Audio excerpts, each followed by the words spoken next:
Just moments ago, Adam Schefter tweeting that the Offensive Player of the Year and Super Bowl champion Jackson Smith-Njigba has got himself a brand new deal with the Seahawks. 4 years, almost $169 million. And you don't just get paid for what you do. You get paid for potential. And when you think about the future of the Seattle Seahawks, why would you not trust Jackson Smith-Njigba? He deserves every penny. I'm really, really happy The for him. NFL, according to our own Adam Schefter, Tyreek Hill is being released by the Dolphins. Hill turns 32 on March 1st and is recovering from a dislocated knee and torn ACL. 2 names, 2 headlines, 2 stories that will change the way you look at this league forever. This is not the story of a player getting paid too much.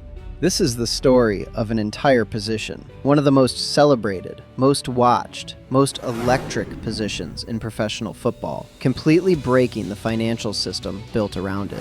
On March 23, 2026, the Seattle Seahawks made Jackson Smith-Njigba the highest paid wide receiver in NFL history. 4 years, $168.6 million, and over $120 million of that is fully guaranteed. And on the exact same day that contract was signed, another wide receiver, 8 Pro Bowls, 5 All-Pro selections, a Super Bowl ring, was sitting at home, unsigned, phone not ringing. Today I'm going to talk about what the heck happened to the wide receiver market and what kind of ripple effects are going to happen this year. To understand how we got here, you have to start with Jackson Smith-Njigba. And you have to understand what he actually did to deserve this contract. With the Seahawks, he won the Super Bowl. He won Offensive Player of the Year. He led the entire NFL with 1,793 receiving yards on 119 receptions and 10 touchdowns. He had back-to-back 1,000-yard seasons. He was a first-team All-Pro. But here is where it gets truly staggering. Last year, Ja'Marr Chase reset the wide receiver market with a 4-year, $161 million deal. That was considered a landmark contract, the kind that changes negotiations across the league. JSN just blew past it by nearly $8 million in total value. Chase got $100 million guaranteed. Justin Jefferson got $110 million guaranteed. JSN just topped everybody. You know, no matter how it looks, I know that we're going to go down there and do what we have to do. So, like I said before, love this team, love this city. Excited for what's next. And the Seahawks didn't even have to do it right now. Jackson Smith-Njigba still had his 5th-year option available. Seattle could have waited, but they looked at who was next in line, and they decided to pay now rather than pay more later. That decision tells you everything about where this league is heading. The ink on JSN's contract was not even dry before it started costing another team money. Meet Puka Nacua, 5th-round pick, Los Angeles Rams, a player the league essentially threw away on draft day, and a player who has since made everyone who passed on him look foolish. He did a great job. He's tough. He's a physical competitor. I thought that showed up. He continued to battle all the way through the end. He's the epitome of what we want to be as Rams. I love Puka Nacua, and I was really pleased with him today. Since being selected in the 5th round, Nacua has set rookie receiving records. He is a 2-time Pro Bowler and a first-team All-Pro. He led the entire NFL in receptions last season with 129 catches for 1,715 yards and 10 touchdowns. He helped drag the Rams to the NFC Championship game. What's like the biggest purchase you've done with your check? Your crib?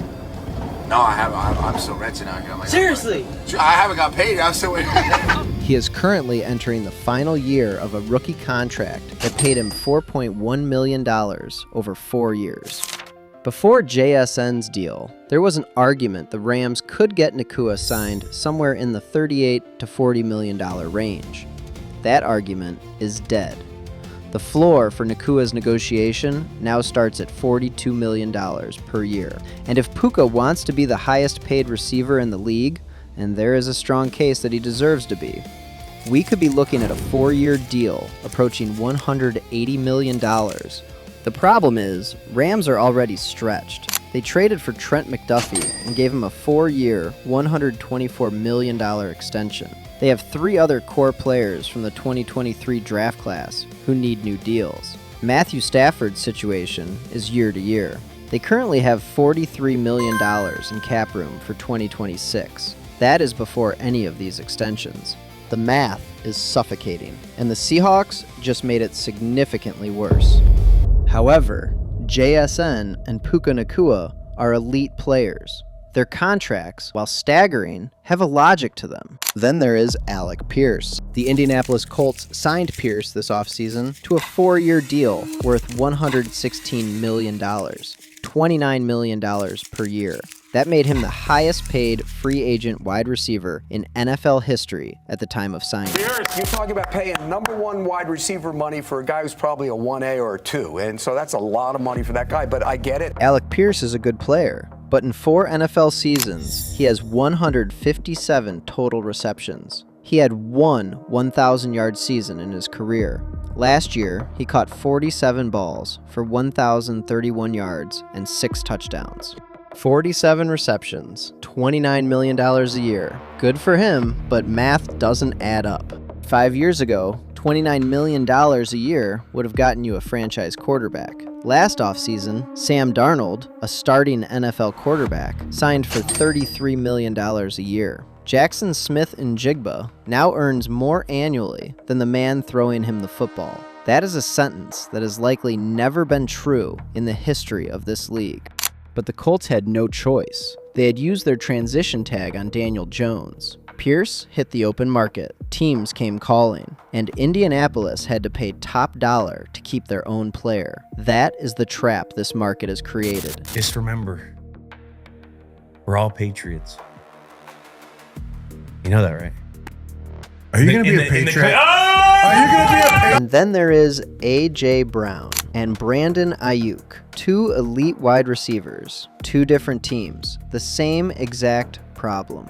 Brown has surpassed 1,000 receiving yards in 6 of his 7 NFL seasons. Aiyuk just had the 49ers void $24.9 million in guaranteed money from his contract, and San Francisco's GM publicly confirmed he has played his last snap as a 49er. Not because either player failed, but because the contract economics of this position have become so distorted that even teams with elite receivers sometimes cannot afford to keep them. The Eagles are playing a waiting game with Brown. If they trade him before June 1st, they absorb $43.45 million in dead cap. After June 1st, that number drops to somewhere around $16 million. Every team that wants A.J. Brown knows this, and they are circling. Brown reportedly gave the Eagles a 4-team wish list: the Patriots, Bills, Chargers, and Chiefs. The Bills removed themselves by trading for DJ Moore. That leaves New England as the most likely destination. 2 franchise wide receivers, both being moved, not for performance, but for math. Philadelphia has already signed Hollywood Brown to a 1-year deal. That is not a replacement. That is a team quietly preparing for life after their best player. The writing is on the wall. And now we come to 2 names that tell the complete story of this market's risk. DK Metcalf, traded to Pittsburgh in March 2025, immediately signed a 4-year, $132 million contract, then managed just 850 yards and 6 touchdowns in 15 games before a 2-game suspension for a fan altercation ended his season early. $132 million. Suspended. Underperformed. That is guaranteed money nobody is getting back. And then there is Tyreek Hill. 8 Pro Bowls, 5 All-Pro selections, a Super Bowl champion, a future Hall of Famer. As of late March 2026, he cannot find a job. Hill is 32 years old, coming off a multi-ligament knee reconstruction. His agent says he wants to play. The league is not calling back.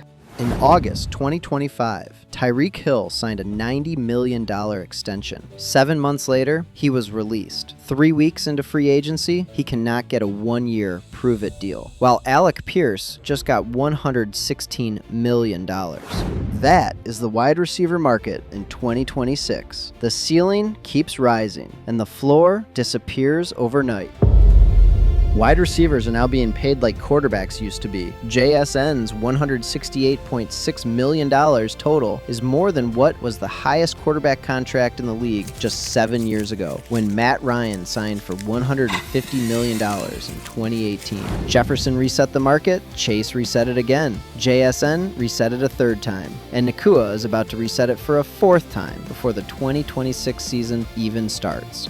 But the shelf life stays exactly the same. Wide receivers still peak between 24 and 28. They still break down. They still take that one wrong hit on that one wrong play and turn from a $90 million asset into a player nobody will call.